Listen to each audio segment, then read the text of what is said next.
தமிழக அரசின் திரைப்பட விருதுகள் அறிவிப்பு மகிழ்ச்சி அளிப்பதாக விருதுக்கு தேர்வு செய்யப்பட்டவர்கள் தெரிவித்துள்ளனர். ஆரம்பத்திலேருந்து பார்த்தீங்கன்னா, அந்த களவாணி வாகேஸ்வரவுக்கான அங்கீகாரம் அப்படிங்கிறது ஒட்டுமொத்த மீடியாவாக இருக்கட்டும், மக்களாக இருக்கட்டும் பெரிய அளவில் அதுக்கான வரவேற்பு கொடுத்தாங்க.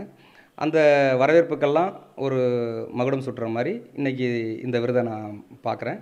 ரொம்ப சந்தோஷமாக இருக்கேன்.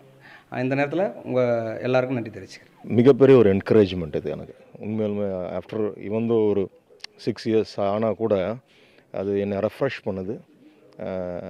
I thank my Lord Jesus. ரொம்ப சந்தோஷமாக இருக்குது.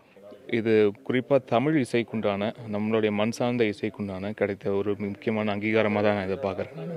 ஏன்னா நம்மளுடைய ரீஜனல் சவுண்டு, நம்மளோட ரீஜனல் ஐடென்டிட்டி அதை குறிக்கிற இசையை தொடர்ச்சியாக வழங்கிட்டு வரணும் அப்படின்றது தான் என்னுடைய முனைப்பாக இருக்குது. ஸோ அதோடைய பயணம் தான், அதோடைய இசை பயணம் தான் மைனாலேருந்து தொடர்ச்சியாக நான் செய்துட்ருக்கேன் திரைப்படங்கள் இன்னி வரைக்குமே. ஸோ அதுக்குண்டான ஒரு முக்கியமான ஒரு அங்கீகாரமாக எனக்கு கிடைத்திருக்கிற இந்த ஒரு விருதுக்காக நான் நன்றி சொல்கிறேன். உண்மையிலே ரொம்ப சந்தோஷமாக இருக்குது. Saattai already Chennai international film ஃபெஸ்டிவலில் செகண்ட் ப்ரைஸ் வாங்கியிருக்கு. ஸோ அப்போவே கிடச்சிருக்கு. ஆனால் பெஸ்ட்டு டயலாக் இப்போது நம்ம ஸ்டேட் கவர்மெண்ட்டு கிடைக்கும்போது அதை நினைக்கும்போது ரொம்ப சந்தோஷமாக இருக்குது.